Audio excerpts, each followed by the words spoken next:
This podcast is a member of the Voices of Wrestling Podcasting Network. Visit voicesofwrestling.com to hear the rest of our great podcasts, as well as show reviews, columns, opinions, and updates across the world of wrestling.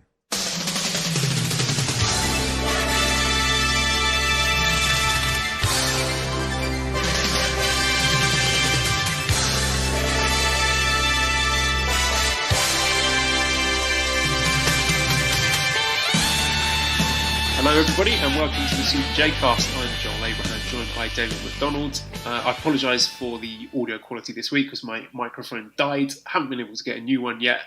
Been a pretty crazy week, hasn't it, Damon? Oh my God. This has been, I know everybody's been saying it. I know we're a little late to the party, but this has been, there's never been a week in my life like this. And it's not going to end.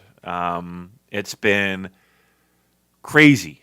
You go outside and you feel like everything's okay because the sun's shining and it's not like it's a hurricane where you can physically see what's going on. Yet all around you is chaos and gone, and the things that comfort you and the things that you are used to in your everyday life is suddenly ripped up and thrown out the window. It's a weird feeling when you get two income streams gone in less than 48 hours. It's a weird feeling when that happens. That you would never thought. What was that? Sports. So first, sports, right? Uh-huh. This is for me personally. So the sports reporting is done. There are no sports to cover. So the Flyers and the Eagles and the Sixers and the Phillies, NHL season is shut down. They are not playing any games. There's nothing there. Sixers, basketball, nothing. So the entire leagues are shut down. I don't have money coming in because there's nothing to report. I am a per game employee. I'm freelance. So that money's not coming in. The second one is, for people who don't know, Joel knows, but so I would do like pub quiz, trivia, quizzo, whatever you want to call it. It's called Geeks Who Drink. And I ran a thing, 2 hours at night, doing that as well. That's another income stream gone. So that's like a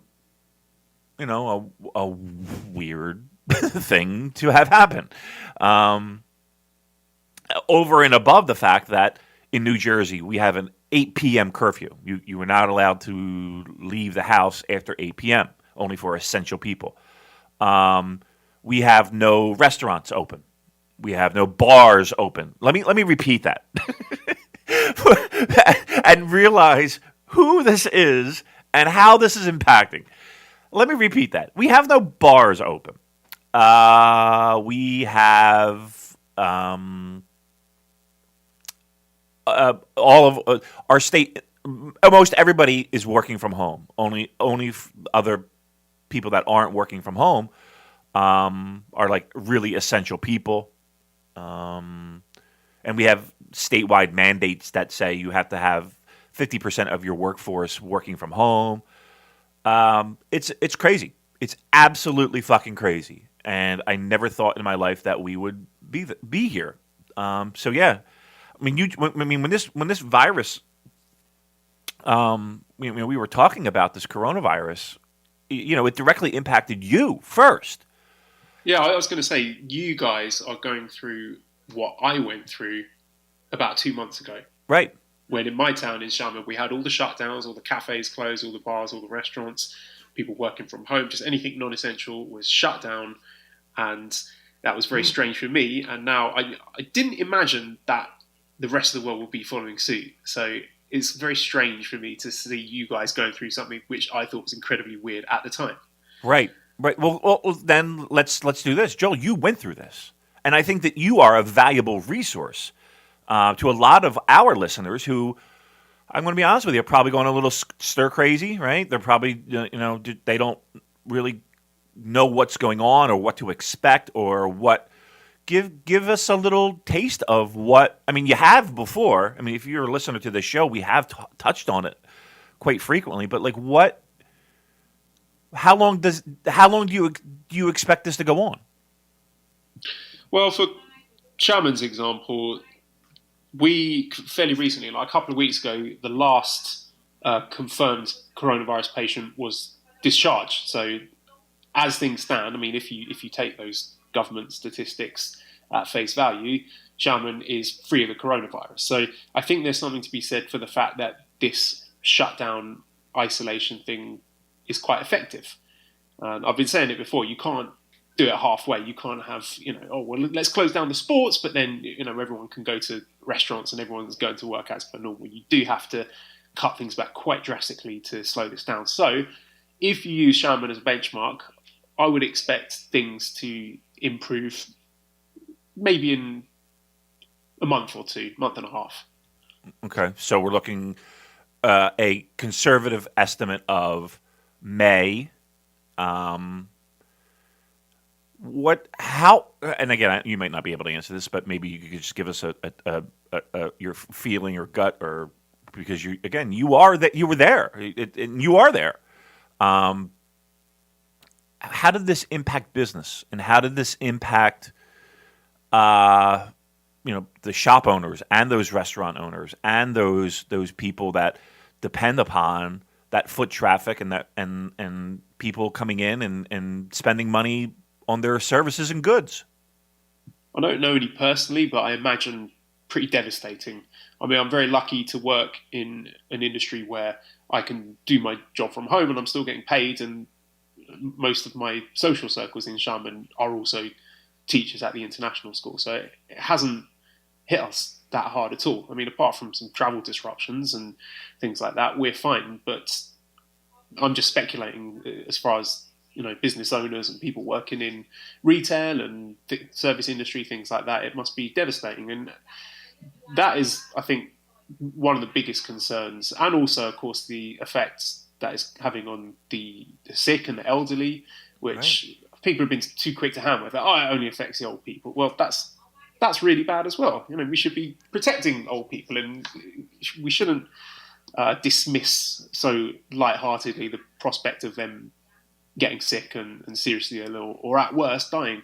And I think, for Shaman at least, even though it is quote unquote virus free, there are still fundamental changes to the way we live our lives. I mean, I'm not there at the moment, actually, I'm in Bangkok, but any foreigners returning to the country have to undergo 2 weeks of hard quarantine in a hotel. They've got to pay for it themselves. So if I were to fly back to Shaman tomorrow, I would be paying out of my own pocket, stay in a hotel for 2 weeks, not allowed to leave the room, meals delivered to my door. So it's pretty serious business there. So, I mean, they've done the work to get it virus free, but then it also takes a hell of a lot of work to keep it that way. And there's no guarantees about the efficacy of that.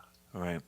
I mean, the next step here, we already have cities that are, San Francisco is an example of, they shut down. They are literally restricted to their homes. And we are, that's our next step. New York is already considering it strongly. That's their next step. Jersey, next step. Our big problem is testing. So we don't have the means. We don't have the test kits, and we don't have the manpower to test. So but even with that said, it's still getting better. And every day you wake up and it's like, it's doubled from what it was when you went to bed, right? And it's that. I'll tell you what, Joel. When this is all over, and it will be over, there will be an end to this if we do this right, and we suffer socially. There is going to be a party in this country and all over the world like we've never seen before. We will see orgies in the streets. I'm telling you. It's going to be like people getting out of prison is what it's going to be. There will be that concert that you thought about, maybe, I don't know. You're going, right? You're going. That vacation, you're probably putting the credit card down. It'll be almost like the '60s, I predict, with people running around nude in the streets, and looking for some type of release from this. I'm worried about you, Dan. Have you got your toilet paper stacked up? We've got plenty of toilet paper. I don't know why. I don't know why toilet paper of all things. I don't. Why is that in this? Like, no, seriously. Even if you were you had nothing. You had no type of anything. Not even like an old T-shirt you couldn't rip up and just take a shower. I mean, just hop in a shower. It's a little gross, but okay, just do it. The bum gun. Yeah, right. Everyone's got to get on board with the bum gun. Here's my hot take.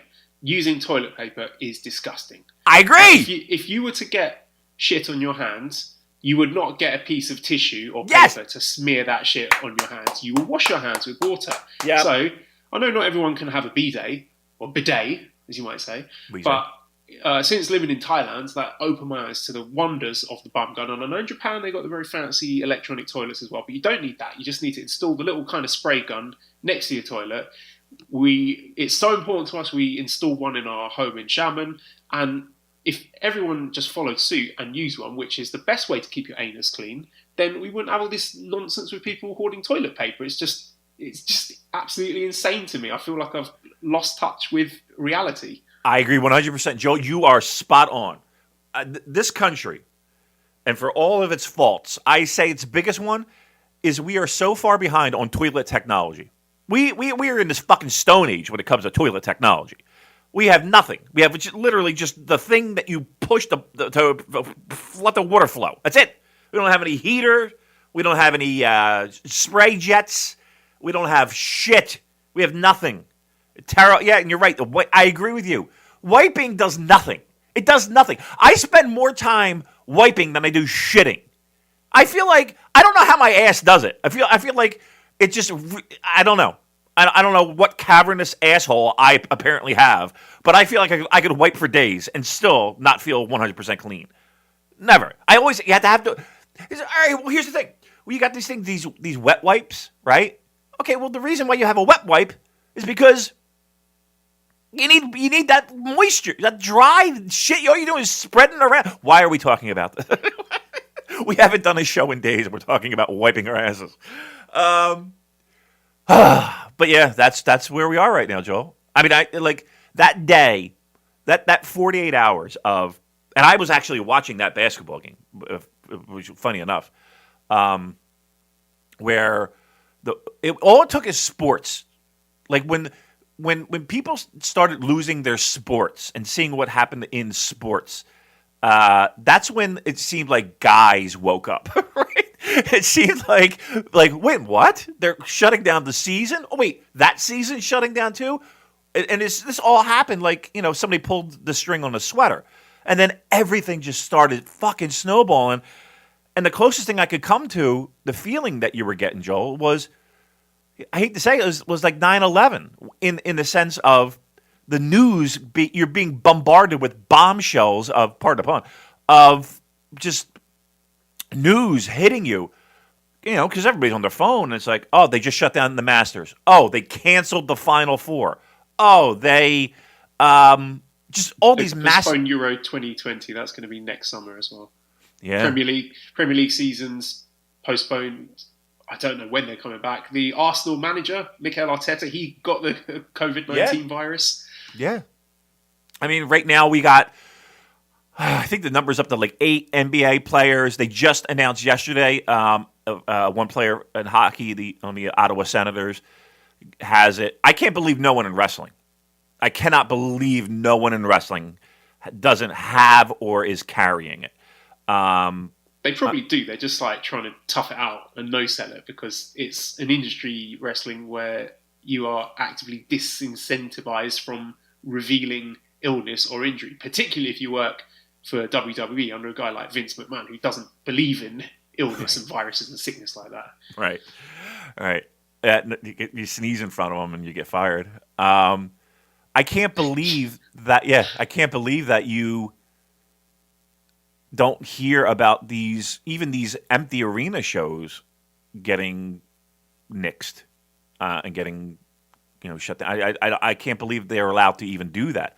I mean, we have in New Jersey, we're not allowed to have we're not allowed to congregate 10 or more people is the number that they set. 10 people. They got more than 10 people that I'm looking at AEW last night. And listen, I was just going to say that. That looked like a distinctly above 10 congregation there in that empty arena. Yeah, I mean, I appreciate what they did last night. I really do. And you can like AEW, you can hate AEW, you can like it, you can think it's great. That's not the conversation we're going to have here. Look, we confess up to being envious of AEW fans. Yep. Still getting their product. Yep. And WWE fans who are getting 2 nights of WrestleMania from various empty arena locations, from what I understand. I wonder where they got that idea. Yeah, I know, really. I know. Well, don't worry about it. It'll look just like WrestleMania 2. Nobody gives a shit, and it's in different arenas. It's like performance theatre. There's something very dramatic about people cutting promos to absolute silence. I know. It really is. And, I mean, listen, I did backyard wrestling. People always shit on the backyard wrestling. Well, now it's now that skill's coming in pretty fucking handy, isn't it? Isn't it now? We can go back to HWI. I can pop out the old tapes, show you how it's really done to perform in front of nobodies. Oh, what a fucking week, Joel! It has been unfucking real. And add to this, because we do a New Japan Pro Wrestling podcast. We're still pining to bring up that word. We're still pining for a return. Fingers are crossed heavily. Correct me if I'm wrong, but they have by the time people listen to this announcement might already be out. But Japan has a bit of a presser, a news conference, probably as we're doing this right now, to kind of talk about how they're handling large gatherings and events and stuff like that, correct? That I see that come across our phones? Yeah, for context, there was a tweet from Kidani, who's the owner of Bushiroad, I think, who says, "I have a feeling that good news will come with the blooming of the cherry blossoms. For the last month, Bushiroad have been securing our defences. I'd like to start the counter-attack soon," which sounded quite promising to me, and rumours about that Sakura Genesis will be the comeback show. But like you said, we're waiting on this government announcement. And looking around at other Bushiroad properties, Stardom are selling tickets for their Korakuen show on the 24th. So we're waiting for this announcement from the Japanese government, hopefully this evening, with updated guidelines on large-scale events. From what I understand, most analysts are expecting a yellow light at the worst, but we can never be 100% sure what the outcome of that will be. So in Japan, the sports, education and entertainment are all handled by the same ministry. So headlines are going to be about if the schools will open for the new semester or not. And then from that, we can imagine that will determine whether or not New Japan can return. Yeah. And I know that they have something, they have those Olympics just looming right over them. And they are, oh boy, there are some sleepless nights on that Japanese Olympic committee. I guarantee you. You cannot go through with the Olympics, surely. If Euro 2020, which takes place in June, has been postponed for a year, which is on, I think, a smaller scale than the Olympics, but similar idea, sports people flying in from all over the continent, fans flying in from everywhere, and that's just based within Europe, and they've pulled the plug on that. You cannot go ahead with the Olympics, surely. That would be crazy if they still had them. Not only from the infrastructure issue, but let's just break it down all the way back to the actual athletes. How are the athletes training for this, right? They're in the same situation as we are. Now, again, if you are a distance runner, okay, maybe you can still be running outside. But team sport, volleyball, they're closing pools and training facilities and stuff like. How do you expect these athletes to just be like, okay, you haven't done anything in months, we're gonna plop you in the Olympics, go compete, go get that medal. That's asking a lot, I think. And then you look at just the infrastructure of Japan and Tokyo specifically. You're bringing in. You're doing. I think they got to test everybody that comes in. Are they going to do that? Do you have to have proof that you've been tested recently? I mean, how's that going to look, and how's that going to feel? Listen, I'm sure they're scrambling right now trying to figure out any way to make it happen. But the idea of, we're hosting an Olympics in a city like Tokyo that is already stretched to the gills when it comes to people and commuting and all that stuff in any major city. Now you're going to add the pressure of the Olympics, and now on top of that, we're going to add an extra layer of cake, coronavirus. That doesn't sound like a delicious cake to me. Yeah, if put the gun to my head, I don't think it happens. It's just one of those situations where you have to prioritize and think, in the grand scheme of things, these big sporting events, as much as we miss them, and as much as it will severely damage the economy, and the fact that they've been gearing up for this thing, and it's going to be a huge blow to Japan to lose it. Got to think of safety first. Yeah, I feel terrible too, because and I agree with you. Man, I for the past 2 or 3 years at least, the hotel I stay at is right next to that government building, and where you can, like, the observation deck is and everything. It's right across the street, and you would see the Olympic signage, and I mean, years ago. I mean, like I said, 2 years, I can remember saying shit. They were pumped. They were excited. They've been promoting it for forever, and yeah, they can feel it slipping through their fingers, unfortunately. And I do feel bad, but yeah, we're at the point where you got to do what you got to do, and everybody's suffering. So. Yeah, it sucks. This is the weirdest time I've ever been alive, Joel. No joke. The weirdest time I've ever been alive. Just, I don't think anybody here now has ever gone through. Like, nobody's gone through the Spanish flu, right? It's just weird, man. It's just weird. I will say this.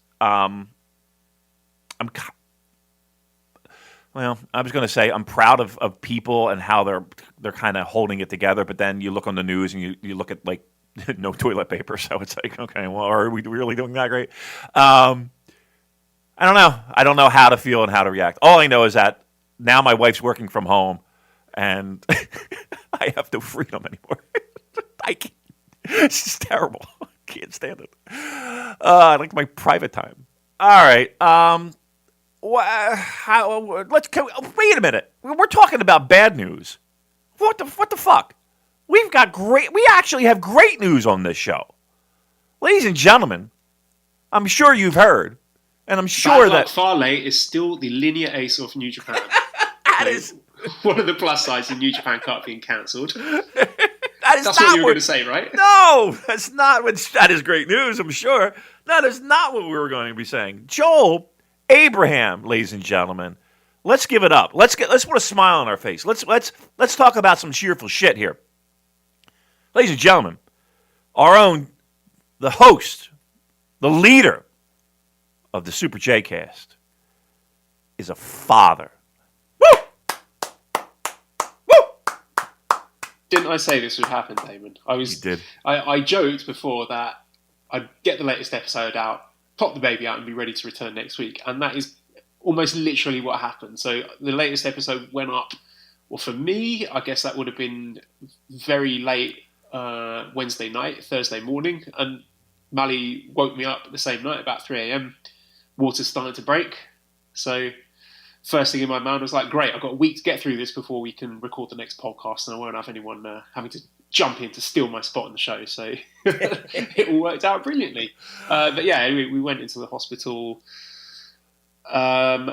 She wasn't in proper labour, but the waters had broken at that point. So it's kind of risky to not have labour but have broken waters because there's risk of infection and stuff like that. So we waited for hours and hours and hours, but Manny was not dilated enough for them to even think about inducing labour. So they just did a C-section. Apparently the doctor we've got is some C-section hotshot. So I thought this was going to happen. So he was like, let's do a C-section. I was like, okay, whatever, I trust you.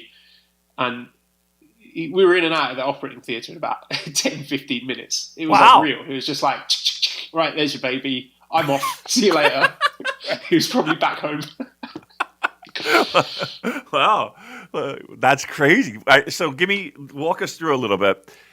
The water breaks, 3:00 in the morning. What's going through your head? Are you just like super excited? Are you nervous? Are you like, oh my God, here we are? Like what? Give me what's in your head.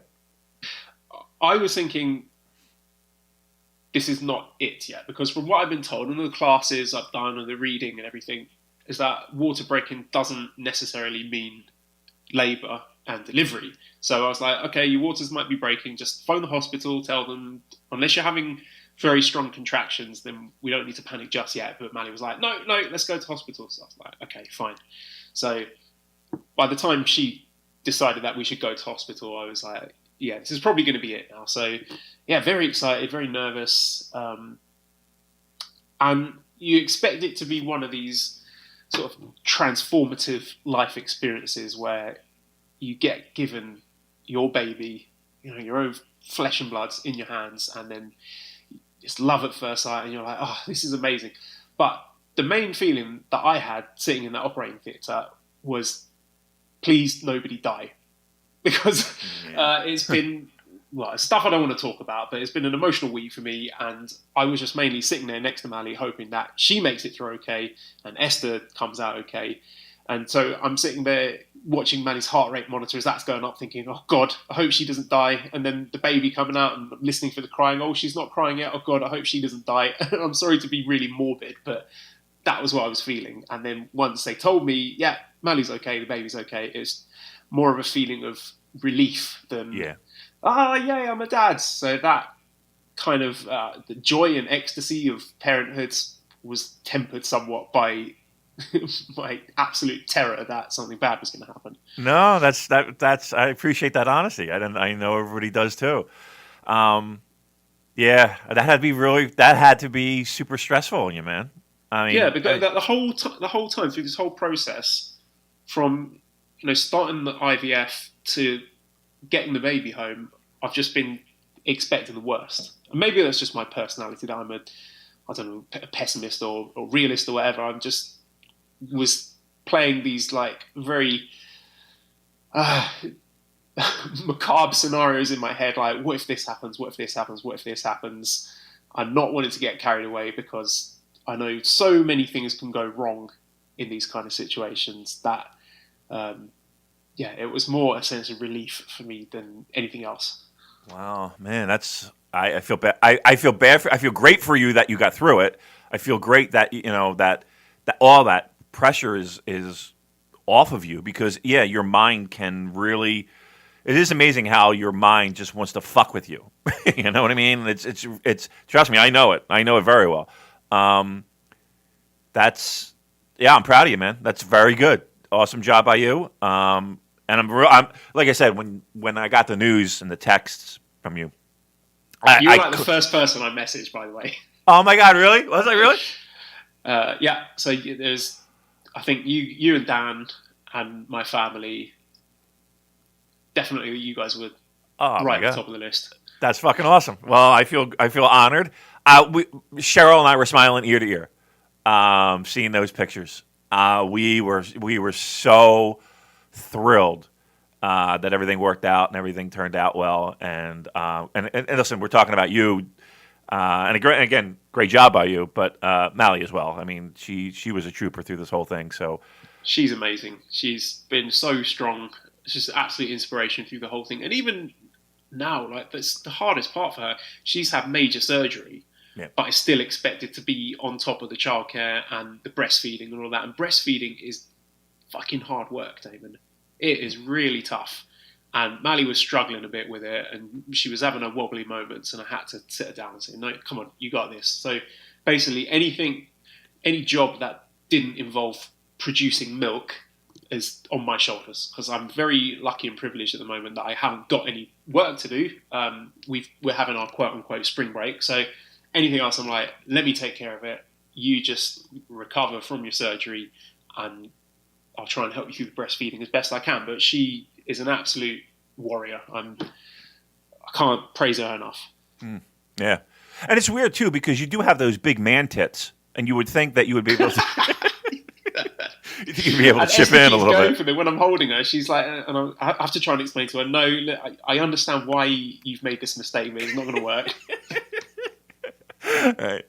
Well, again, I know everyone listening to this show is super thrilled. We're so happy, and again, if we're talking, we opened the show, of course, because we are Gloom and Doom podcast.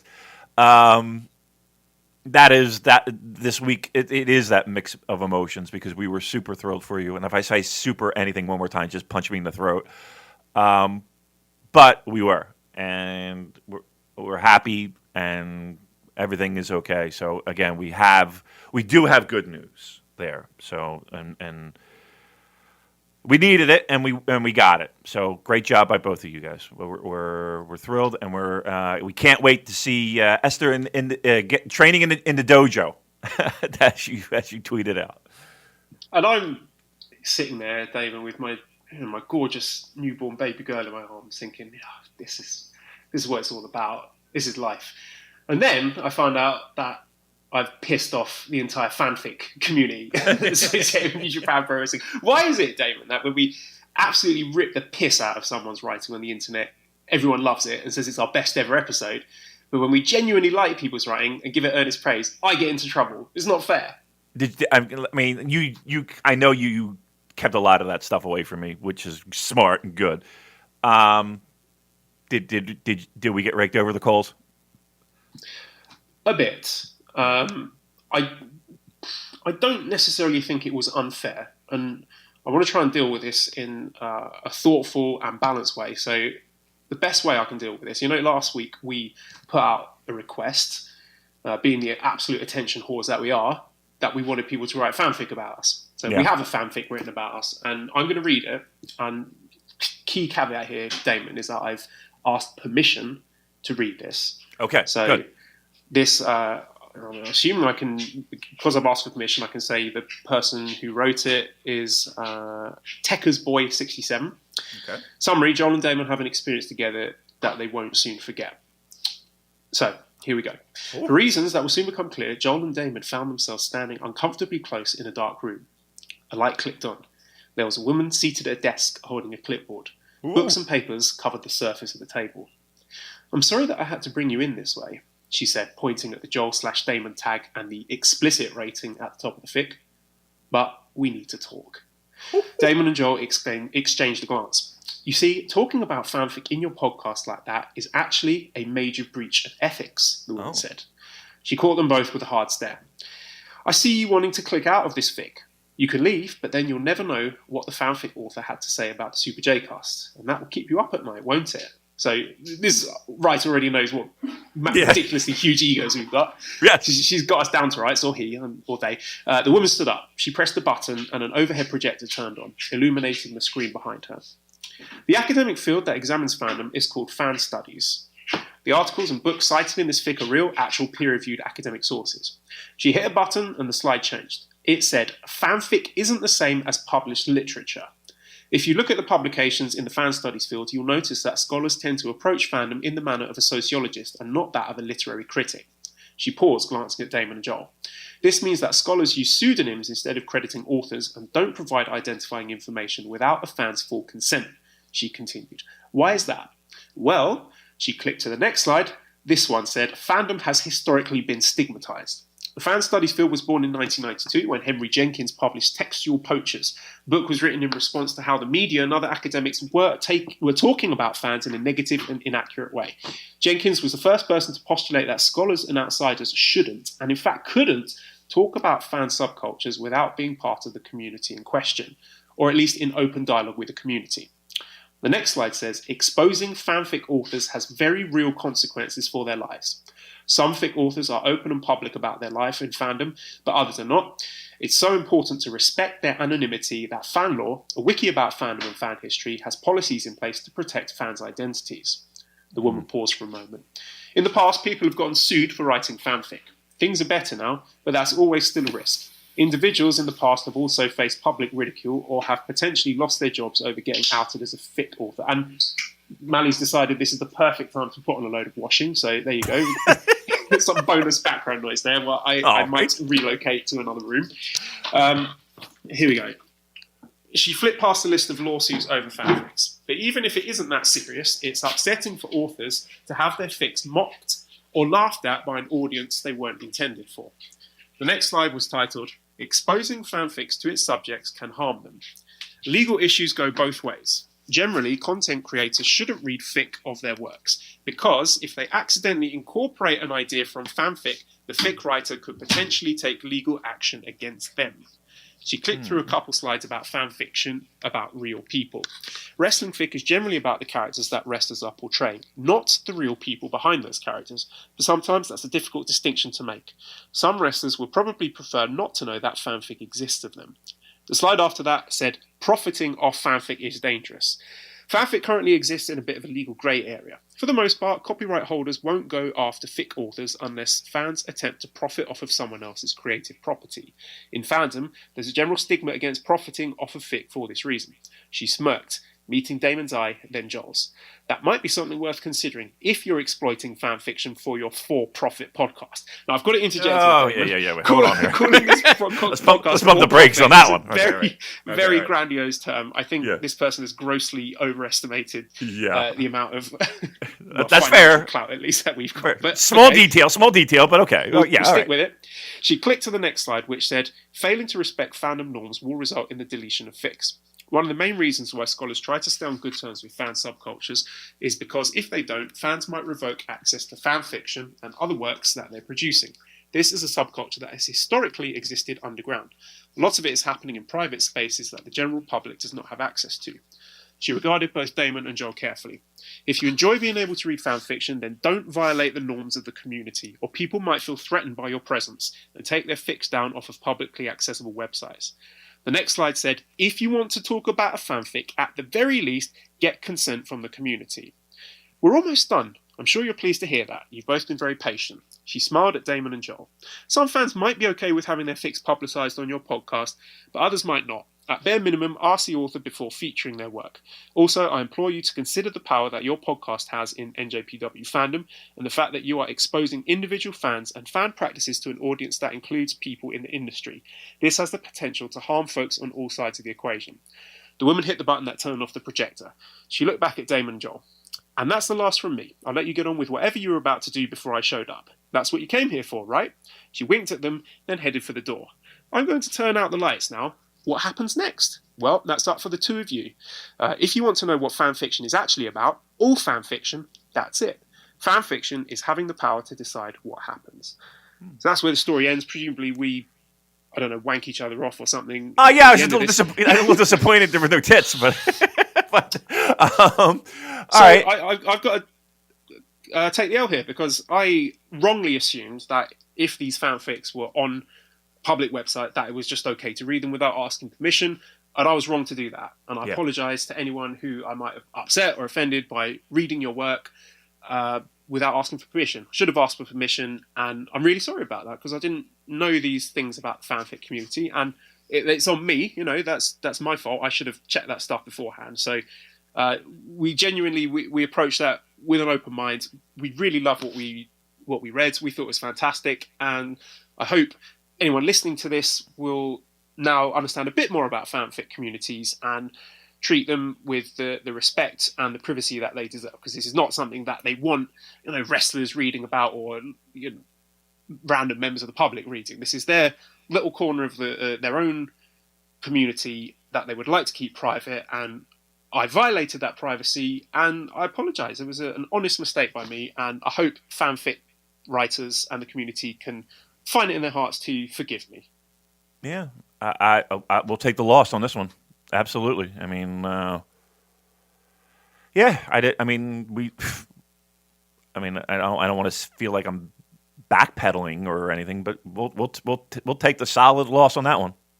That one. Huh.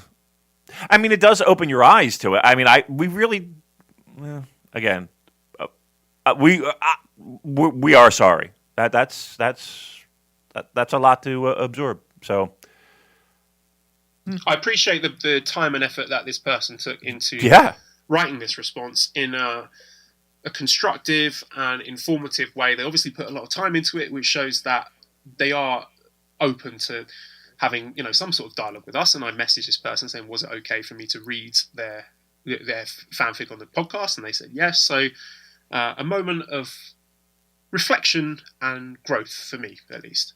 There you go. All right. Hopefully, we make amends with that community again. And here's the thing: at the end of the day, we really did like, you know. Again, we do a show, and we try to be a little entertaining, a little tongue in cheeky. We get it.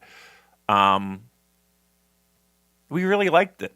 we really did. I mean, those were genuine reactions. So, but again, I understand what was said in that piece about people. You know, they don't necessarily want that type of exposure. So we get it.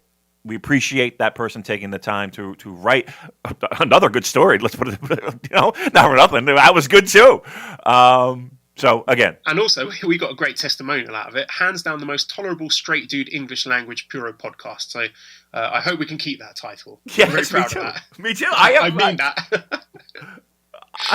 I want a T-shirt of that. Can we make a T-shirt of that? Can we get permission for that quote? I want a T-shirt of that. All right, good. Hopefully everything is sorted and we can coexist peacefully at this point. So I don't want. Joel's a new dad. He's got a lot of stress. He doesn't need this. He doesn't need this in his life right now. You know what? You know what the worst part is? It's not the actual parenting bit, because you know the feeding, nappy changing, washing, burping, all of that stuff.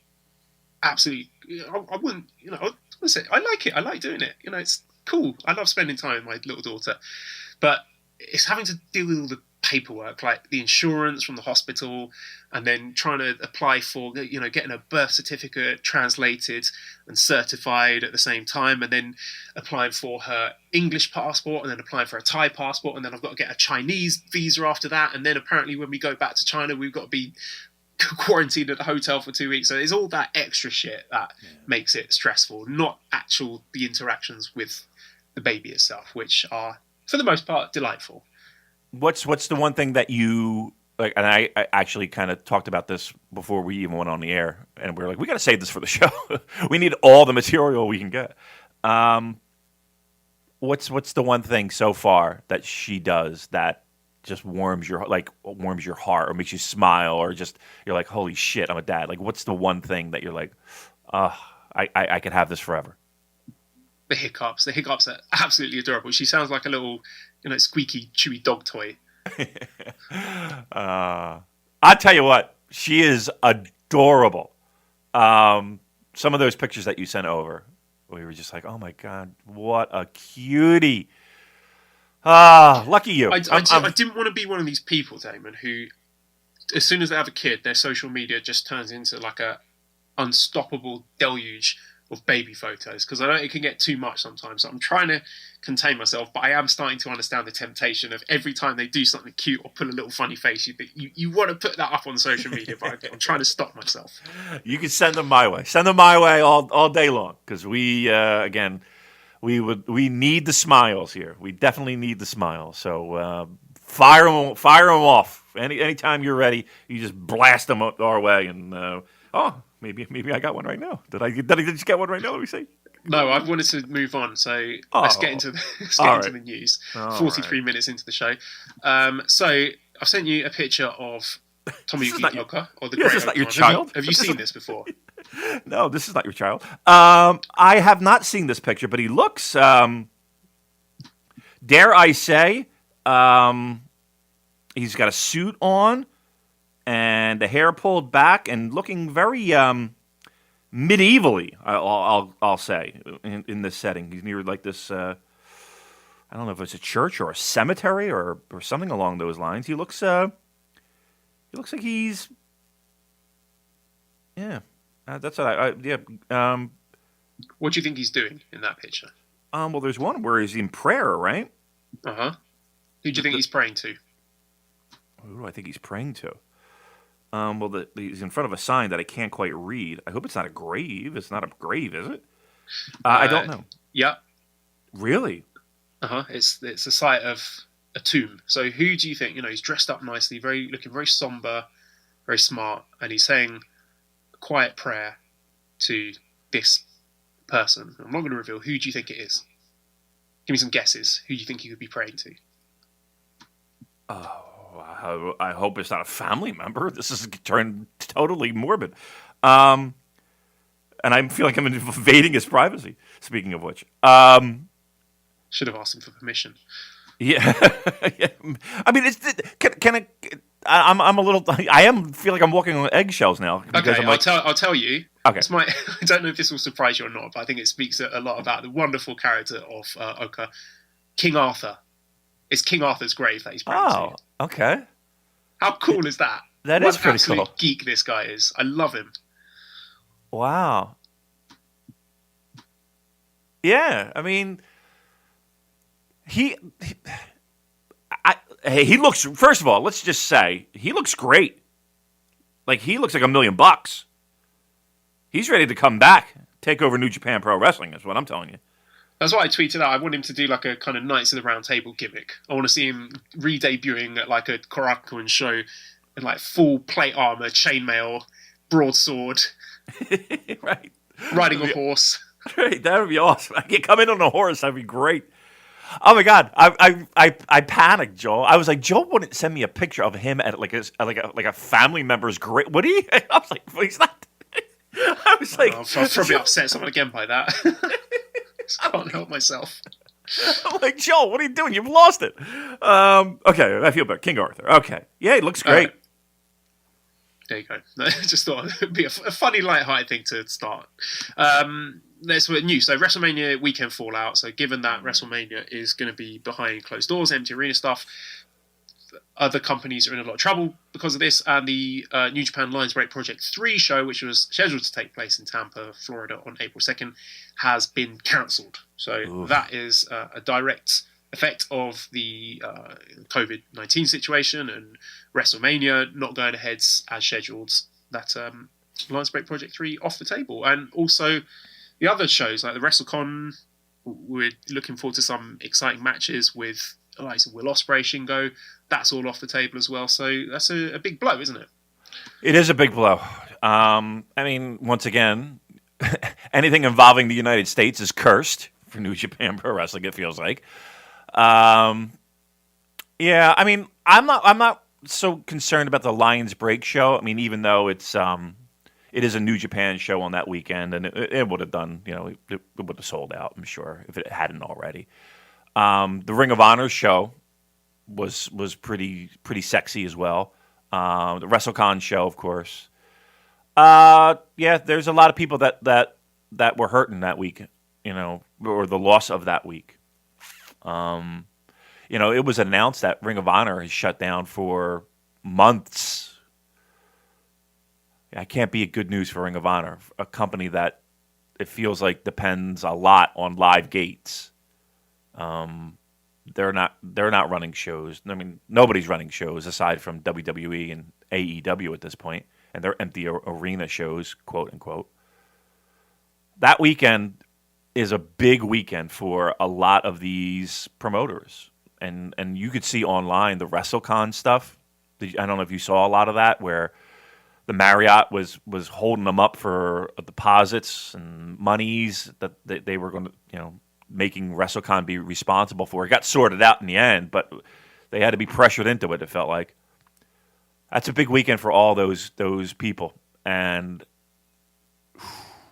I don't know how they're going to recoup. I feel bad for those people. And New Japan as well, because, again, even something as silly, and it's not that silly, but, okay, it might not be our cup of tea, but even something like the Bullet Club party that we attended before, something like that. That's a big, to shell out money and then do refund. These, it sucks. It sucks all the way around. Now, my biggest thing is this.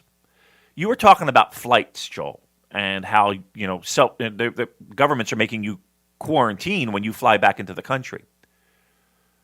I don't know how this impacts things, but Will Ospreay did that empty arena show in England, right? Is he going to have trouble getting back into Japan? That's a good question. I'm not sure what the international travel restrictions are for people flying into Tokyo. So, I don't know. Yeah. I mean, I hope not, because if I mean, listen, you don't know. Well, let's put it this way: he knew of the situation at least when he left, right? He knew that things, again, maybe not the sweater being, the string being pulled on the sweater, maybe not that bad, but like at least he knew the Japanese situation. He bought his ticket. He knew what he was getting in for. Right. So, I don't know. There's a little bit of me that's like, ooh, I know you got to work, and I know, but was that the most responsible thing to do, to go take a flight over to England to do an empty arena show? I mean, I don't know. Maybe he was going there to see mom and dad. I don't know. But it did seem like you shouldn't be traveling, man. You should be sticking put, because you got to be ready to go if and when the company that you have a contract with is ready to rock and roll, right? You can't be quarantined for 14 days. That's not a good thing. I would be inclined to give the benefit of the doubt on that one, given that there is no fixed start date for New Japan. It was not an unreasonable assumption that this hiatus could be going on indefinitely. So why not make the most of the time and go back and see your family? So yeah, I think that's all right. All right. Listen, because I'm looking at my own situation where my employers have told us, if you can't make it back, don't stay where you are if it's safe. So we don't have a start date confirmed yet. So they've said to us, if you can get back to Xiamen by this date, great. If you can't, don't worry about it. Okay. And I guess that's a similar situation to young William. All right. Listen, I'm just trying to be responsible here. Trying to get some responsibility. I just want to point some fingers. I want this to stop is what I want. All right. Yeah, but WrestleMania weekend is in the shitter, and it's big money for every single promotion under the sun. And we're going to wipe the slate clean, and well, I don't know what the fuck we're going to do, to be honest with you. Everybody, here's my biggest fear, Joel, is that everybody circled the 31st, Genesis as like, okay, and there's hope here, and I feel like people are building up that hope really hard. I hope so. I hope in some capacity there is a show. I hate to see what would happen if they have to cancel this show too. That is a big fear of mine, because I think everybody's resting their hopes on this show happening, and if it doesn't, yikes, we got problems. You know that as soon as this episode is published, that it's going to be no more New Japan until 2021 or something like that. But I'm optimistic. I'm keeping my fingers crossed that we're going to get some good news later today about Sakura Genesis. And more good news, Damon. Jushin Thunder Liger, your boy, will be inducted into the WWE Hall of Fame. How about that? From Bash. How does Damon feel about Liger being in the Hall of Fame, and will he watch it? I don't even know if the Hall of Fame gimmick is going ahead as it normally would. So is it going to be an empty arena Hall of Fame, or just video packages, or nothing? But your thoughts, please, Damon. Well, from what I understand, the Hall of Fame is going to be held off until SummerSlam weekend. That was the scuttlebutt on the street. So there's that. Do you think he would even go? Do you think he would go? Do you think he would go to wherever that ceremony was being held? If everything is back to normal and it's safe for him to do so, yeah, I think he would. Why not have a holiday to wherever it's going to be? Where is it? SummerSlam this year? Isn't it in isn't there like a takeover in Boston? Isn't it? Is SummerSlam in Boston? That's the same day as MSG, isn't it? The takeover. Yeah. So he could go down, do the Hall of Fame, and then he can stick around for the Wrestle Dynasty show. Yeah, I mean that seems very likely. That seems very likely. I don't. I mean, listen, I'm not going to be like, you can't be in the WWE Hall of Fame. You're a New Japan guy. All right. Did you like his match with Tyler Breeze? You want to review that one? Yes. It was a funny, he did his whole shtick. He did the same shtick he did, every time he had to wrestle Dalton Castle. Look, it's just a way for him to be acknowledged, and I got no problem with it. I mean, there's a lot of people in that Hall of Fame, and I put it in the biggest air quotes I possibly can, that you wouldn't expect. Inoki's in it. I think Ricky Dozen's in it too. So, look, it's good for him. If he goes and everybody fawns on him over him, and the guys give him the respect that he's going to get, good for him. He could be in the rodeo Hall of Fame. I don't give a shit. You know what I mean? Good for him. Let him be honored and praised everywhere. Because to me, he does deserve it. Again, from a pure WWEF impact, it's minimal. But there's not a person in that locker room that doesn't know him, isn't influenced by him in some small way. So no, put him in. I can't believe that they actually were going to. That's more shocking to me that Vince even has any idea who he is. That's kind of funny. But no, I mean, I is it odd? Yes, but given that he never stepped foot in a WWF ring, WCW, yes, NXT, yes, but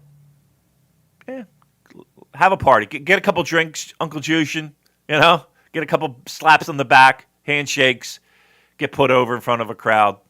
I'm all for it. The other thing I wanted to talk about were some of these NJPW Together talk shows that have been going up on World, which I've really enjoyed. I've seen most of them up to this point, and the most interesting one to me was the Ibushi-Tanahashi talk show, which started off innocuously enough, but then, sure enough, they're taking their shirts off. It got really horny really quickly. Tanahashi's just talking about muscles and Ibushi's muscles. There was a little, touch of the infantilization of Ibushi that a lot of people tend to do. But there was some really funny stuff, like when they started practicing a double sling blade, which I don't understand how that would physically work. They practiced it, but it looked like it would actually take someone's head off. Asking Ibushi, who would you like to wrestle? You could wrestle anyone you haven't wrestled before. And he says Tanga Loa. He's talking about he wants there to be 25-hour days instead of 24-hour days. Then we got some stuff with Yano coming out as the arm wrestling champion. Ibushi and Tanahashi like to watch each other sleeping on the bus and take sneaky photos of each other. I mean, it was pretty crazy, I thought, the way it kind of spiraled into this very a kind of situation that I would have thought would be ripe for fanfic. And I want to sort of touch on the relationship and the dynamics between Ibushi and Tanahashi and compare it to the dynamics with Ibushi and his previous tag team partners. Damon, did you get a chance to watch this talk show? I did. And it was kind of a different feel in the sense of you kind of expected more of a, for lack of a better now, a father and son. And it really didn't feel that way at all. It felt like older brother, younger brother, if we're having any type of family dynamic. But it more felt like the guy at work that is pretty cool, right? But might be a little bit older, and the younger guy, it kind of felt like that dynamic where they're sharing I don't know, Led Zeppelin albums. I don't know. This is how Nicole compared her analogy, because she's our resident Ibushi scholar. So she said Tanahashi was treating it like it's a first date. Quote, I want to learn more about this man with the pure soul of a boy, except now I have more questions than when I started. Yeah. Yeah. And it did, like I said, it did take a weird take of, you had, of course, the shirts came off and the muscle building and the,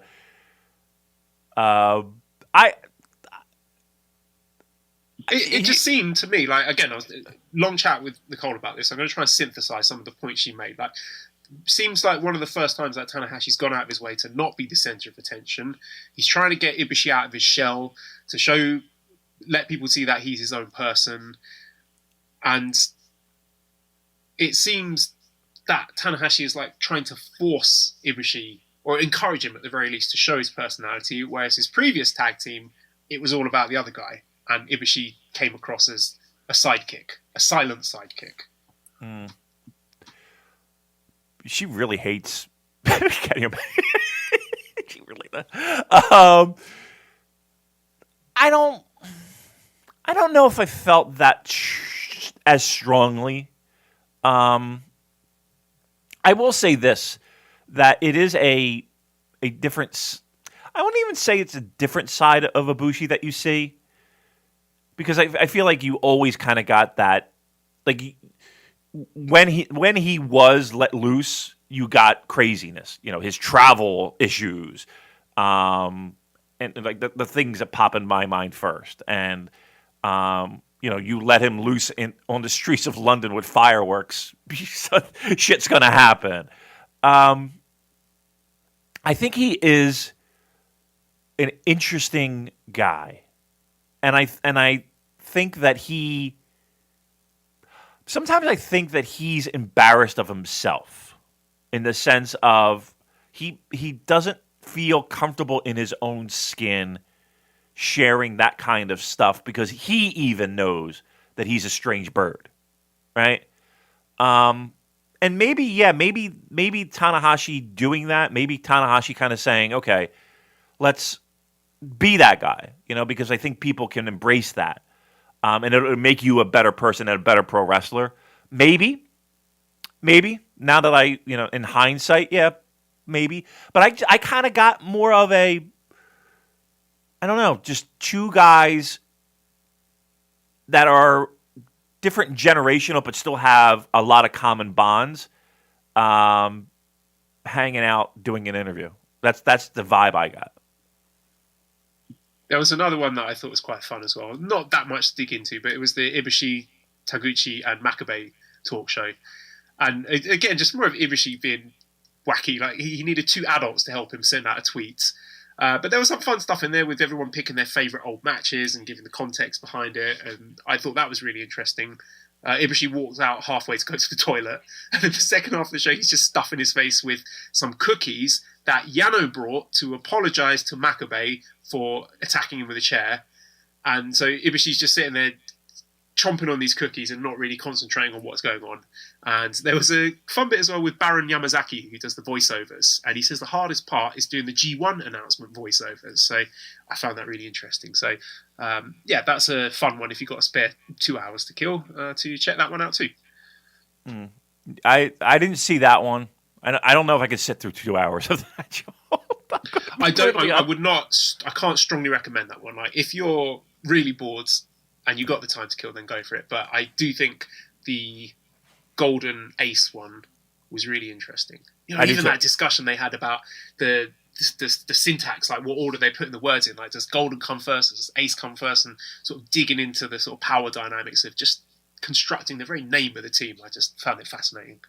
Yeah. I agree. That one's the one to watch. I don't know if I could sit around and watch Taguchi for 2 hours. Nonsense. Not for me. He's surprisingly subdued, actually. Yeah. Makabe was the one who surprised me. That he's really sort of at ease. He's like the alpha male. He's confident. He's quite witty. You know, he's getting the banter going. So he's surprisingly entertaining. Wasn't what I expected from Togi Makabe, but there you go. Speaking of Makabe, I was watching some old classic New Japan Pro Wrestling. Match was who was it? It was Tanahashi, and this is the opening match, mind you. Tanahashi, and I forget who his tag team partner was, against Shibata and Makabe. Oh my God, they all looked like kids. Tanahashi and Show is the 2020 version of the 2001 Tanahashi. One thing that this time will afford people to do is to look back in those archives, and I can't recommend enough. Just going back deep enough, go into watch Young Lion matches from way back when. from 19, 15 years ago, and just see the stars that you see now in a young Lions role. It is so great. Speaking of baby pictures, those are adorable. Those young Lion matches, they're great. And just to see where they are now. So that might be something, a little project people can do. Go back and watch young Lion matches of Tanahashi and Shibata and Makabe. They're pretty entertaining. Well, let's segue into the Super J-Cast Classic Watch Along. So we got your recommendations, put them all into a Google Doc. So we thought we could do, let's say, 4 matches per week whilst New Japan's on hiatus.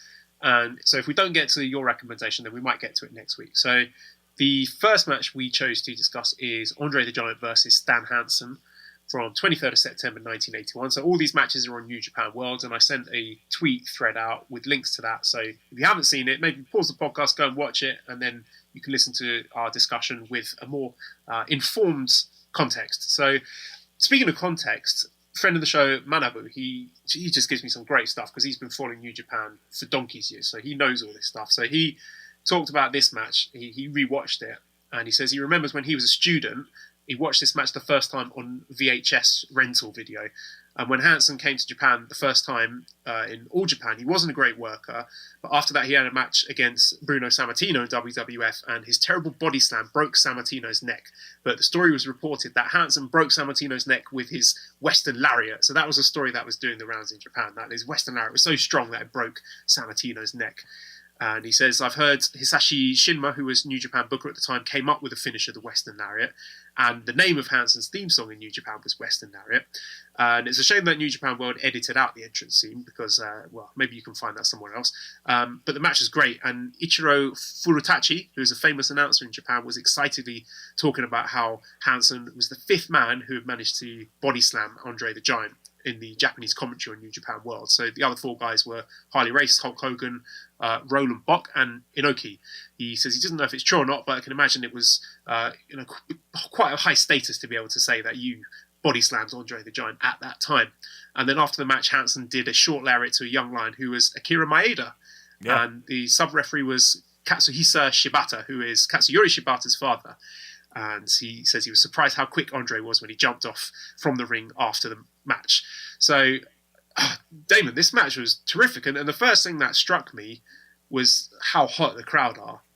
Nick Aldis, take note. And just the timing and the pacing was spot on. And they build drama from submission spots that probably wouldn't get a reaction today. It's just the selling and the hot crowd really built up the tension. And then there's just an exclamation point at the end of each of those sequences, like a suplex or an Irish whip or a lariat that the crowd explodes for. There's a moment where Hansen goes for a basic elbow drop and he misses, and the crowd react like it's friggin' Naito missing the Stardust press at Wrestle Kingdom 12. And then you get these brilliant little payoffs in the match, like when Hansen finally manages to hit the Western Lariat, and he sends Andre absolutely flying out of the ring. So Hansen is just a fantastic babyface in peril. Also comes across as a badass. Andre's working the crowd brilliantly. It's just, for me, a textbook example of getting the basics in a wrestling match absolutely spot on, and how over these guys were to the extent which they're working what is technically pretty basic match. But It comes across as compelling and dramatic due to, like I said, the pacing, the selling, the hot crowds. It's a shame there wasn't a clean finish, but it's a great match regardless. And there really is nobody like Andre the Giant. And a lot of people say that this is his best match. And it's not just for his monstrous, believable offense, but the way he sells for Hansen's big comeback spots as well was just outstanding. And it just made me think that New Japan really needs a new big man, because Fale's not it anymore. Lance Archer's gone. Even someone like Kitamura could have been the guy, but that didn't work out. And watching this match made me realise what we're missing in that part. So what did you think of this match? Yeah, I mean, the problem is that Andre the Giants in 1981, 82, 80, they don't grow in trees. I think a lot of people see and remember Andre the Giant, and why wouldn't you? They're thinking back to WrestleMania 3 and that Andre, the guy who could barely walk, let alone wrestle. And no fucking way is this guy taking a bump. but you see him literally,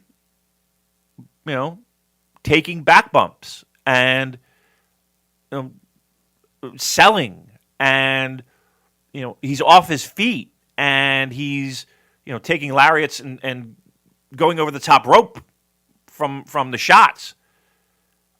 This is peak Andre the Giant, and when I suggested that this match be one of the watch-alongs, I did it for that pure reason, because I think people. I guess my goal with this match was to say, here's Andre the Giant that maybe you've never seen before. Hansen is fantastic, and yeah, and I was right in the sense of the lariat. The story being that Stan Hansen broke Bruno Sammartino's neck, and you got to understand that, especially in the Northeast, Bruno was over as a motherfucker. He, to this day, in this area, people will mention Bruno Sammartino if you mention, oh yeah, I watch pro wrestling. And these are people that, in their 40s, 30s, 50s, so these aren't like 80-year-olds. People know Bruno Sammartino. So the idea of Hansen breaking Sammartino's neck, which apparently he did, but it was, do a botched slam or some shit, is huge. And the one thing that it feels like the Japanese pro wrestling fan and even the promotions themselves used shit that happened in other territories and other places as fodder for their storylines.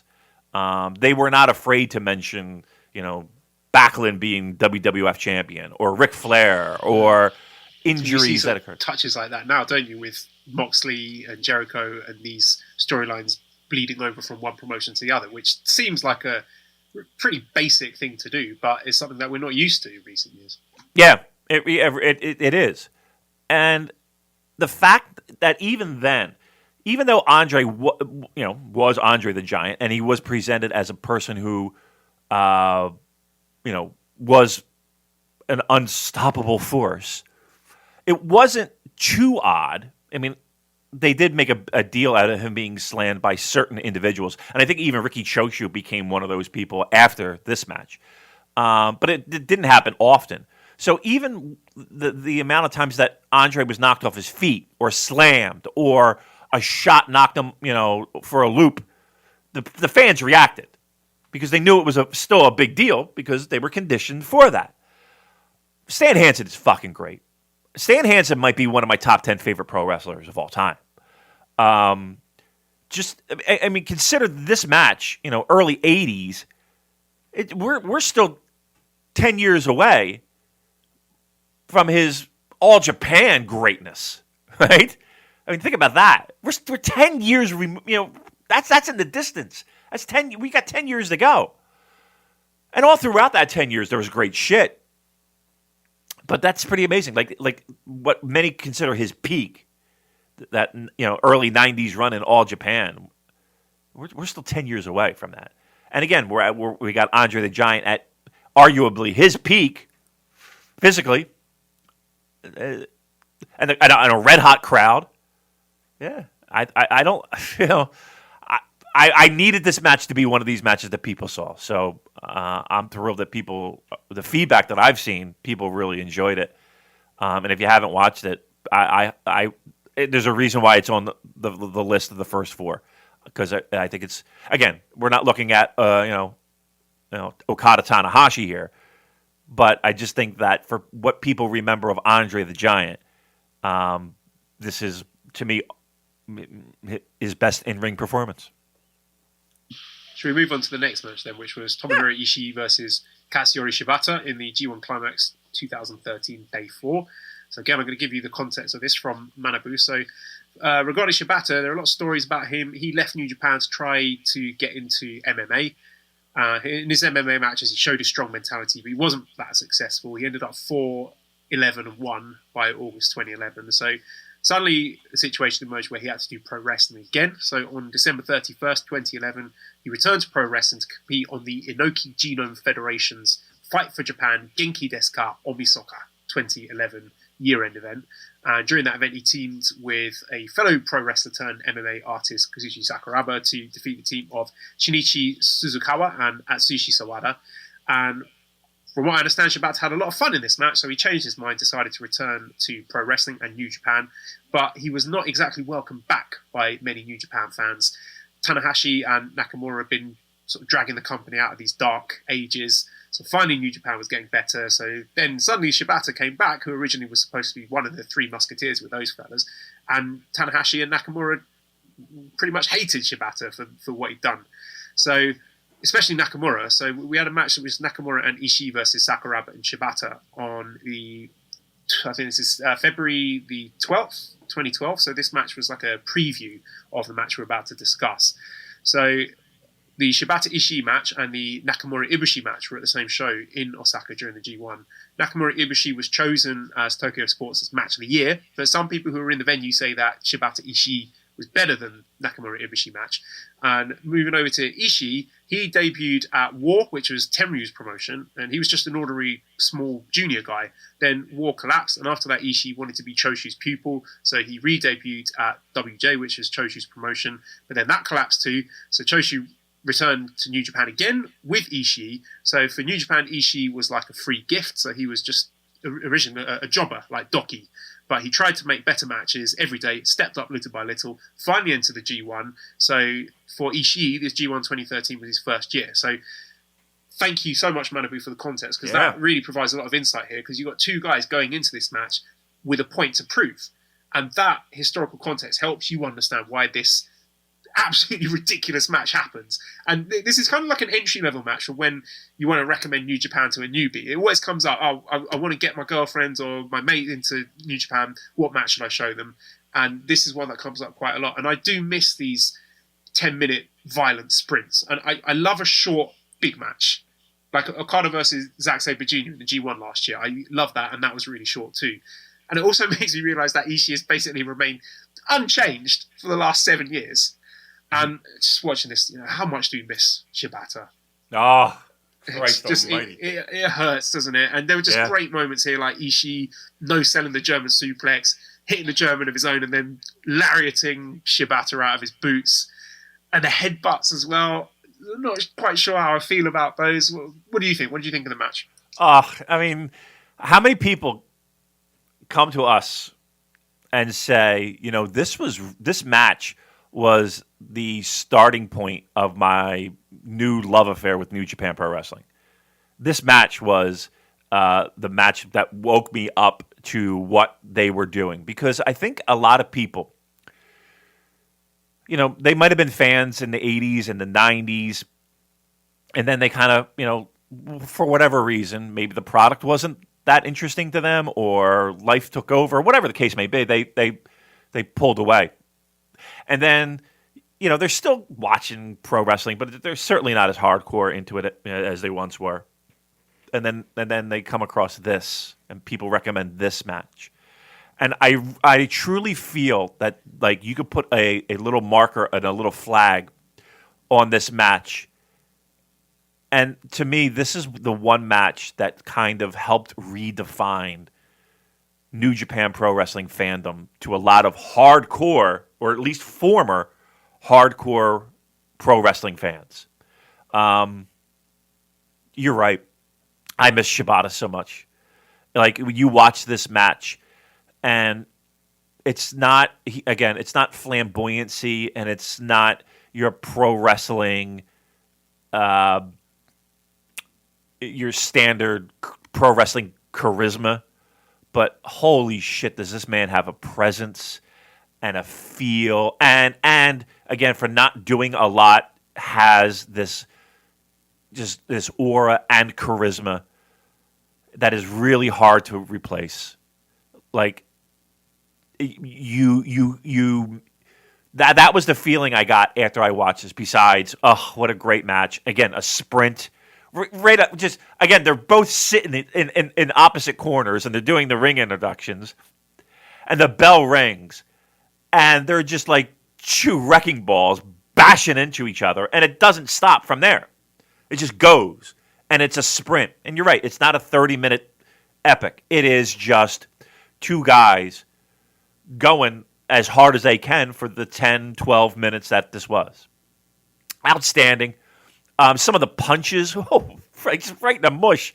And keep in mind, I'm sure these guys have a lot of dings and a lot of dents, even at this point. But what we're looking at here is Shibata and Ishii.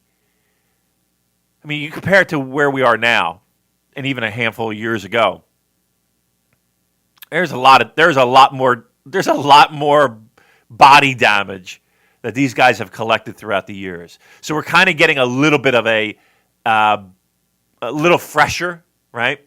A little fresher Shibata, a little fresher Ishii. Maybe even something to prove with both of them, right? To kind of show everybody what they're made of. I thought this was a perfect mix.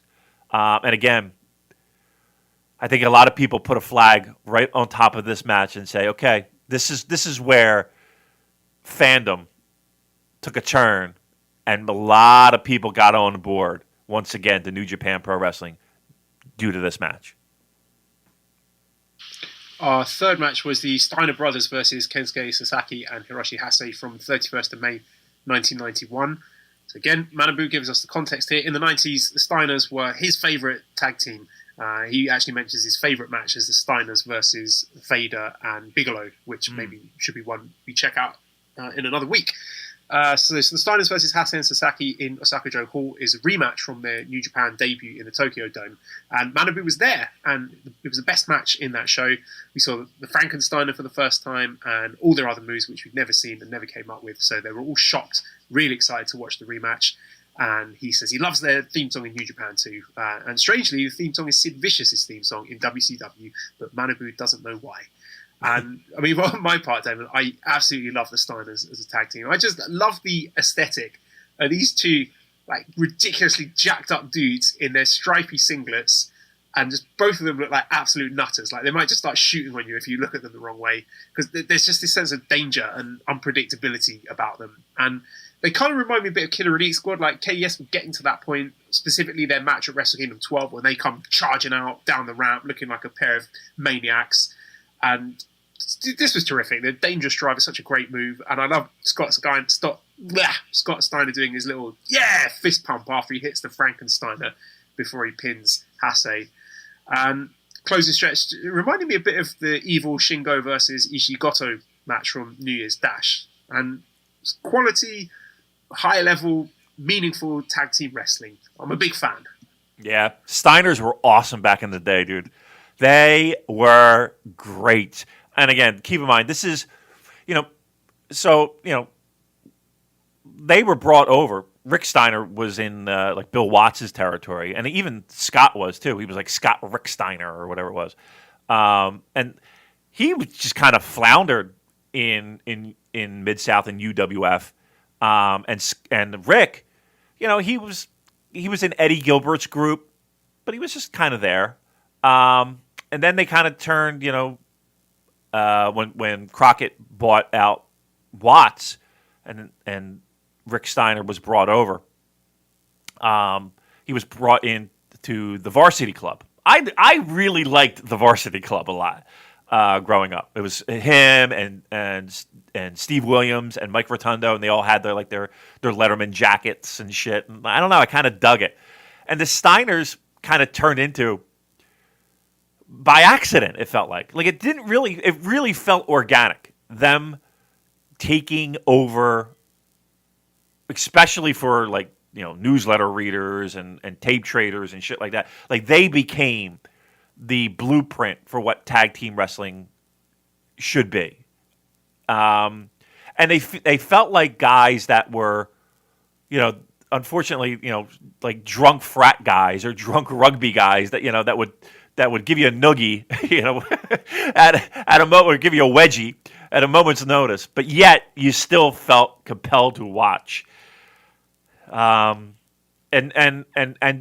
there was at the time, Joel, Scott Steiner got so there was so much focus on what he was able to do in the ring that there was actual serious discussion about having him beat Flair for the title, because there was so much buzz around Scott Steiner. And again, this is before Big Papa Pump and that madness. He was molten red hot. This match, Joe, you could take this match right now and put this on a New Japan Pro Wrestling show, and it would be we would lose our heads over it. You know what I mean? Like we would be talking about how great and how awesome these tag teams are. Today, I thought the Steiners were one of my favorite tag teams. They still are to this day. Their New Japan run is tremendous. Hiroshi Hase, can we talk about him? How great he is! He is fantastic, and just silky smooth to me. He was always one of my favorites. I love this feud. These two teams, I would put them in the top 5 of my favorite tag team feuds. And any one of their New Japan matches, you could sit down and watch and just be. And again, they would hold up today, and that's the highest compliment I could possibly give right now. Yeah, absolutely, and I really think that's something that has been missing, I would say, over the last couple of years in New Japan. But it seemed like they were just about to turn the corner on that and have some proper high quality tag team heavyweight wrestling. So we'll wait and see. I don't know if they're going to get to these heights yet, but certainly having the belts on Ibushi and Tanahashi is a good start.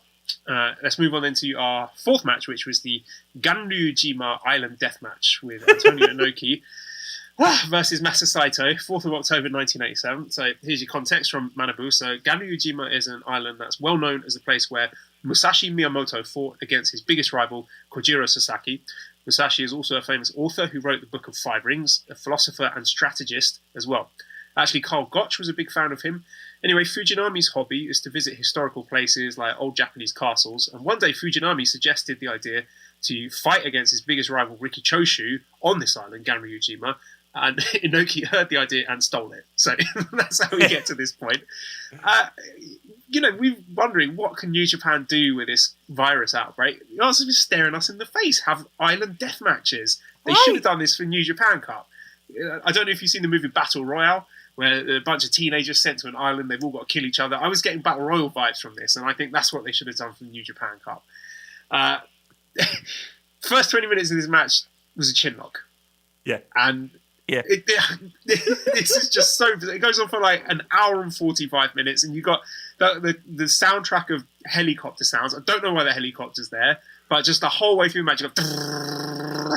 So I'm sitting there, I'm not going to lie, I did not watch the entire thing as it is. I was just sitting there tapping the right arrow on my keyboard, just keep flicking it forward 5 seconds, 5 seconds, 5 seconds, and I got the gist of it.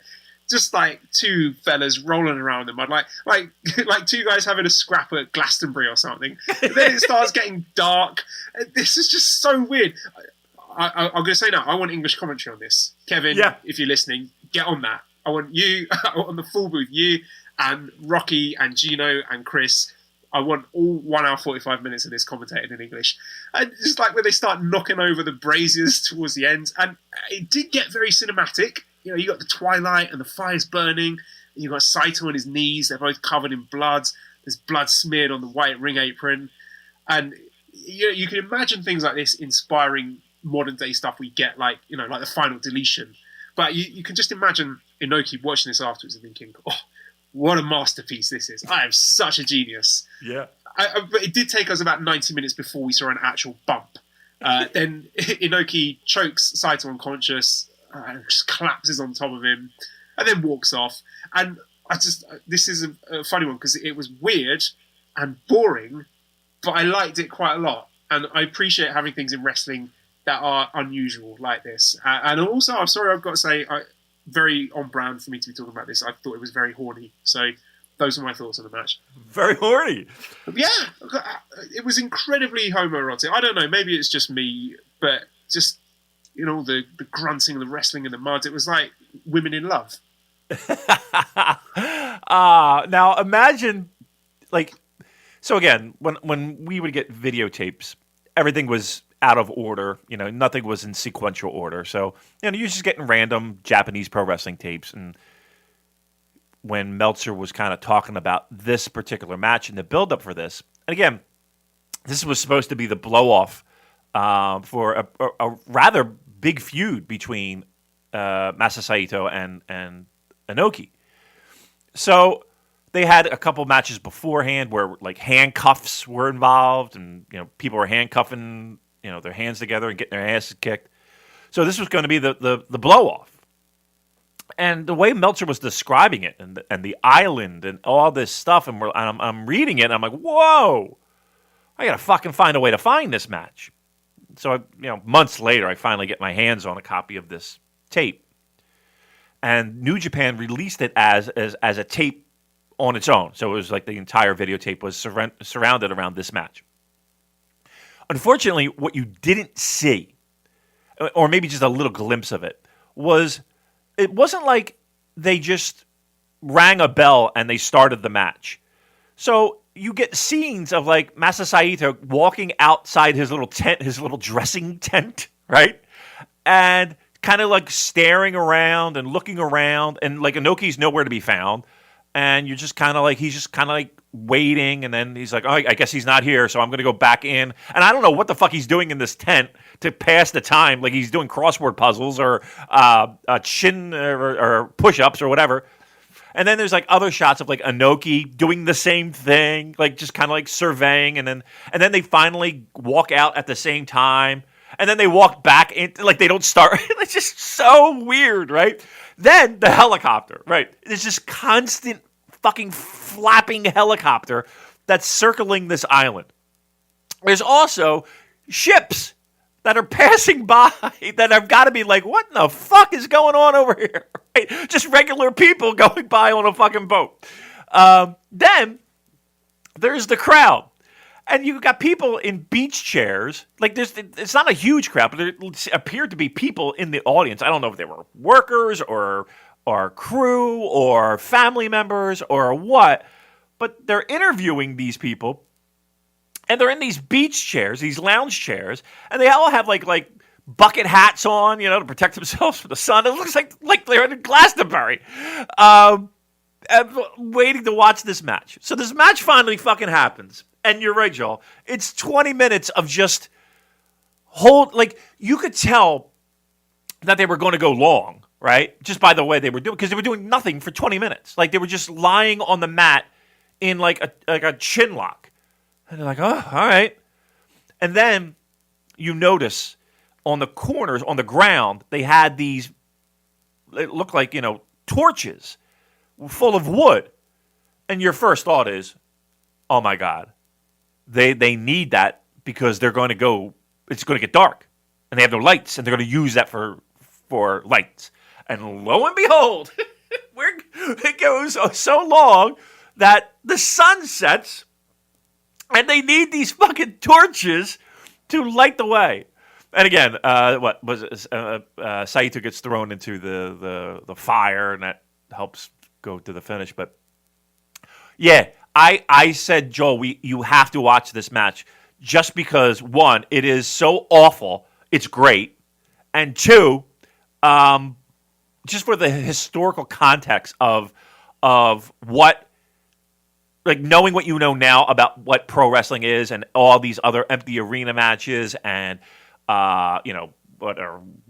Bray Wyatt fucking spooky house match or whatever the fuck it was called, or, all these things, kind of came from here, right? This was kind of like one of the first things. I mean, the empty arena match with Funk and Lawler in Memphis. But yeah, it was so absurd that it's legendary at this point, and that helps make it even greater. So, star-wise, shit, but for the spectacle of it, it's amazing, and you have to watch it. I like the idea going forward, David. We could sort of structure it. If we are sticking with 4 matches, we could have like an old classic and then a modern classic, a tag team match, and then a weird match. Yeah. So I like the balance that we've had this week. So maybe we can do something like that next week as well. So we'll put a tweet out, seeing if anyone else has got recommendations. We've got a few that I think are quite interesting. Is it the Ultimate? What's the one I'm thinking of? I'm going to have to open up the spreadsheet. You know the one I'm talking about? Ultimate Royale, maybe? Have I got that right? Oh, God, I haven't watched that in fucking ages. I want to talk about that one. But anyway, Okay. we'll decide that behind the scenes, and I'll put a thread up to let people know what matches we're discussing and where you can find them. Yeah. What was your favorite? What was your favorite match of the 4? In terms of the one that's going to stay with me the longest, I've got to say the Island Death match, because just the visuals of that and just how fucking weird it was, I'm going to be thinking about that for quite a long time. That's great. I would say my favorite is the Steiners, Hase, and Sasaki. Followed very closely by Ishii and Shibata. Those might be my 2 favorite of the 4 that we had. What was your least favorite? I enjoyed all of them. I really did. So I don't really want to answer that because I feel that it's unfairly positioning one of these matches as somehow bad, and I don't think any of them were bad. I thought, yeah. No, even the death match, I thought it has some artistic value to it. Okay. So right. I can't. I mean, no, I can't. I can't say which one. I enjoyed all of them. Oh, nice. I like that. Good. All right. Good. All right. Well, let's dig in some questions then. Music Damon time. Let's have a few Music Damon questions. So the shirt guy says, Damon, what's your opinion on the Oasis album Be Here Now? For me, this is a record that killed the band. There are a few songs I like. However, the rest of the record is the shite music Noel wrote about in Married with Children.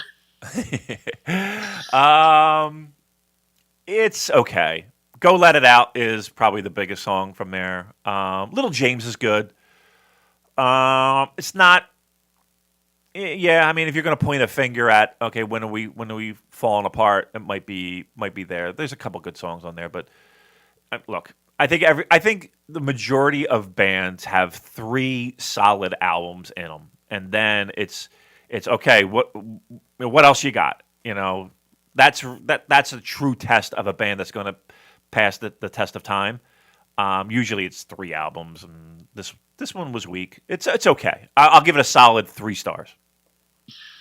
Loose Explosion Fart Cloud says, Music Damon, what are some of your favourite guilty pleasure songs? For me, it's some of the butt rock from the late 90s. Sometimes Creed will pop up on the radio, and I have to crank the radio up. Feel free to judge. It's okay. I'm all about the 80s hair metal, right? So that's my guilty pleasure. And people will look at me like, what are you talking? But like Rat and Poison and Kicks and Faster Pussycat and Tesla and all these 80s hair metal bands, dude. They're just hooky as hell, and I don't know. They just give me good vibes. I don't know what it is. So all those kind of glammy, a little glammy, 80s hair metal bands are definitely my guilty pleasure, without question. Yeah. Dark Koala says, who's your favourite Beatle? I always liked Ringo. I was a big fan of the film Yellow Submarine when I was little. And for some reason, the character of Ringo resonated with me. I think it was because he was the one who showed kindness and empathy to the little nowhere man and let him go with him at the end. So maybe that's why I like Ringo, because of his actions in the Yellow Submarine animated film. How about you? I've always been a John guy. To me, those are the songs, the ones John Lennon wrote and were a part of. Were the focus of. I think I enjoy a little bit more than the jaunty McCartney stuff.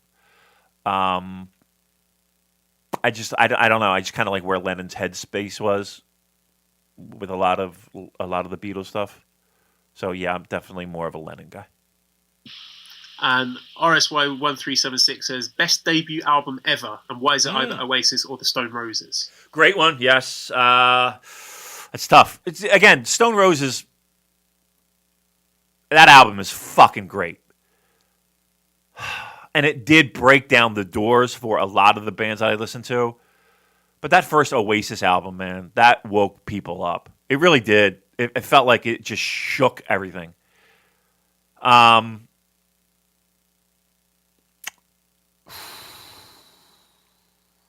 I'm surprised the person didn't say Jesus and Mary Chain because, quite frankly, I think that might be my number one debut album. But for the two that he picked, I'll go Oasis. Now we're going to move to video game Joel time. So basically, Collector 420 says, which are Joel's favourite Metal Gear Solid titles? I have played 1, 2, 3, and half of 4. So I haven't played 5 yet, so I can't comment any further on that. How would I rank them? I don't know, because I can't really remember much about 3, but from what I hear, it's worth revisiting. I think 2 might be my favourite, because I just like when it gets all weird at the end, and you get like the weird glitchy codec calls from the captain, the chief, or whoever he was, and you're running around naked, and the music's all weird, and I kind of liked what they were going for there. I thought it was quite memorable.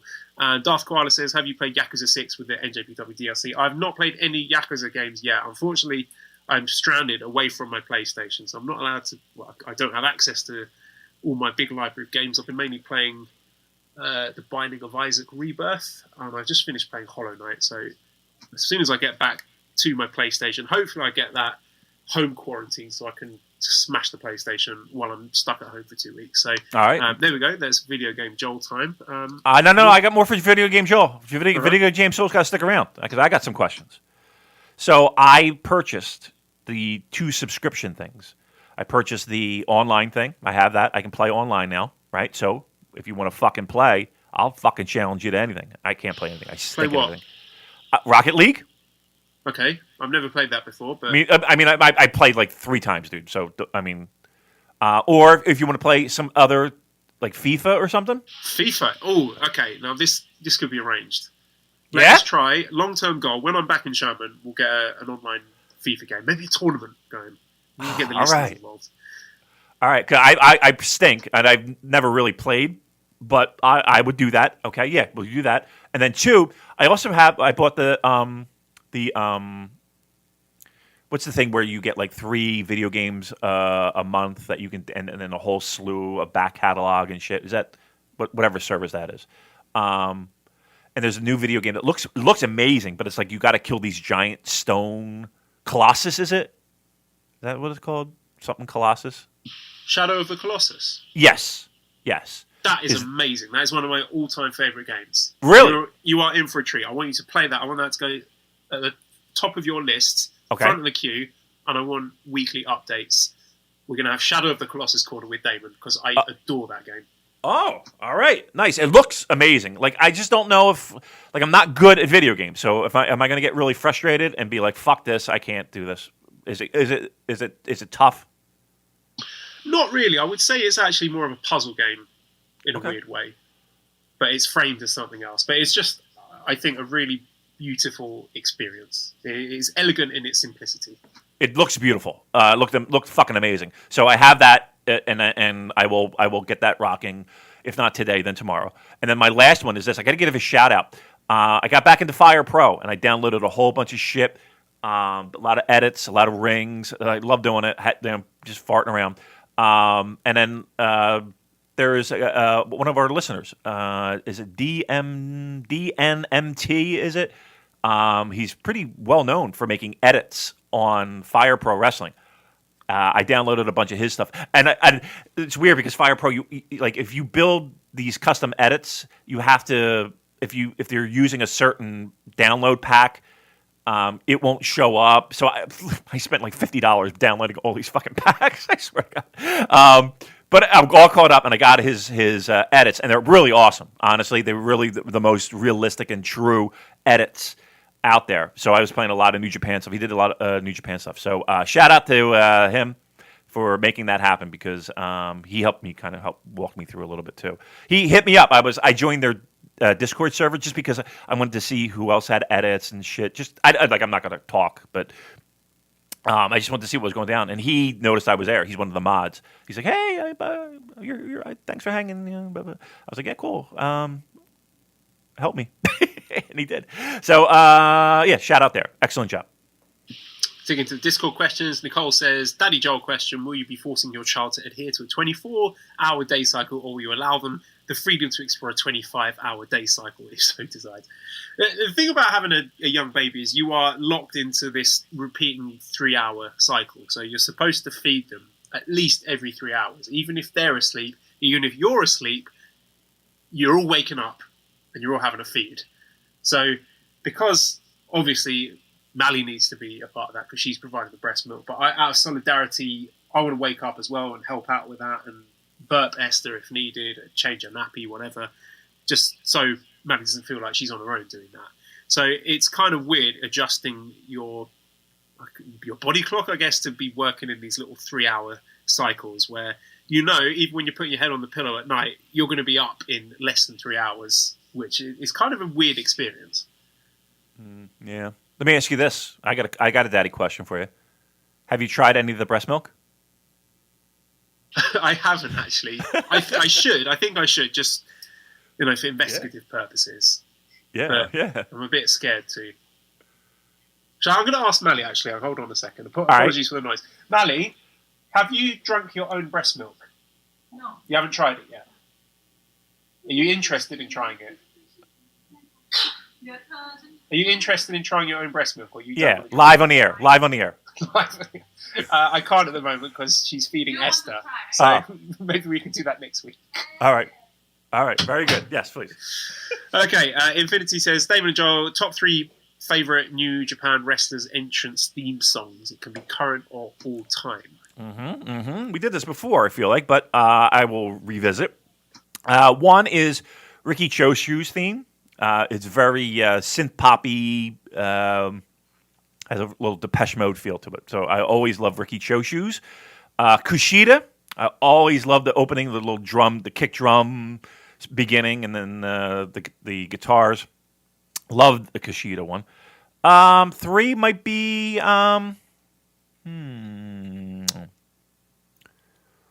Okada's is pretty great. Okada might be my third. Those 3. I'll give you a little classic, a little mid-range, and then a current. I've got to go Suzuki. Yeah. Kazuhiro Raid. That is a classic. And it's a weird one, but I really enjoy the G1 Climax 2014 theme, which I think I've spoken about before. And that one is on the NJPW Greatest Music 3. And another weird one, I really like the Dominion theme.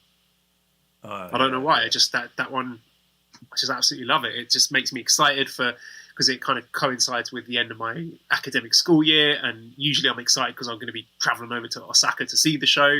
So there's all that excitement of not only summer holidays, going to Osaka, got a big wrestling show to look forward to, and I just think it's a great song as well. Yeah, it brings back good memories. I like Hansen and Brody. It's not a New Japan one, unfortunately, but when they would tag team in All Japan, they would have that mashup between the 2 themes. And Brody's, is covering "Immigrant Song" from Led Zeppelin, but it's almost like a French horn, I guess it is. It's like it's just fucking hilarious, and then it blends into that of Stan Hansen. I like that little mashup. That's always a good one. And says, what would you both consider the best long-term stories told in recent-ish New Japan history, e.g. Naito Redemption Arc, Tanahashi Okada, Yoshihashi, and Trying? You can't go wrong with that Naito Redemption Arc. I mean, a story that began from, Wrestle Kingdom 8, with the payoff at Wrestle Kingdom 14. That's pretty impressive. Yeah, it's hard to fucking beat that one, right? And again, if you just think about the history of this show, and I was actually going through some old files, and I found the opening of, remember we did the Naito after G1, the 9 Inch Nails hurt? Yes, that cold open was brilliant. You did a terrific job with that. And it's just, your boy, I don't want him to be, but he's a geek. That was pretty great. We are a good show. Yeah, I mean that's hard. That's hard to beat. If right off the top of my head, that is a really solid one. Trying to think of like any other ones like that come instantly right to me. And that's probably the one that sticks in my head the most right now. I mean the Choshu turn is one of the most pivotal moments in Japanese pro wrestling history, mind you. and how that was done. Choshu coming back from excursion, feeling like he's left out of the loop, and that tag match again. I'll never forget. It's at Cork and Hall. It's Inoki and Fujinami and Choshu against the massive team of Bad News Allen, SD Jones, and Abdul the Butcher. I just love that threesome, where the shit hit the fan and changed the course of Japanese pro wrestling. Okay, next question is Jay Reezy Min. What would a super show of Japanese companies look like? Well, again, we've talked about this in previous shows. Look at that giant Baba Memorial show. Lots of multi-man tag matches, and you're not going to get the one-on-one dream matches that you think you might. So again, if we get one this year, there was some talk of that. It's just going to be like, Kiyomiya and Miyahara against Okada and Yoshihashi or something like that. So when you've got those big main event tag matches with the big guys, you always got to have a full right there. So they're always fun, but they're never as good as you would hope they would be. Right. But I'll tell you what, wouldn't the climate be perfect for a little gift for everybody who's patiently been waiting, all these pro wrestling fans from all these different companies? Wouldn't that be nice to have one little super show? Wouldn't that be something special? Is the climate right for that? Or could our hearts handle that? It would be brilliant. I think it would be the perfect time, perfect atmosphere. People would love it. But again, you just run into the same political problems, don't you, of who's going over? I know. Come on. Listen, we're getting a fucking $1 trillion stimulus. The government is actually going to give every citizen money, Joel. Do you hear this? Andrew Yang, baby. How much are you getting? They're talking like up to like $2,000 per person a month. Huh. Put that away in the Japan fund for January.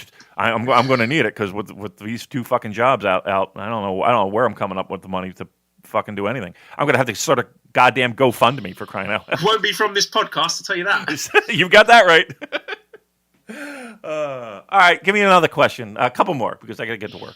Okay, Vase Collector 420 says, has New Japan always had valets? Who were some of the first, in what decade, when past or present favourites? I mean, present favourite, obviously Miho Abe, but yeah. Can you remember any historical valets from New Japan? I mean, I wouldn't consider China one. I mean, Amber Gallows, but that's not that far back. I was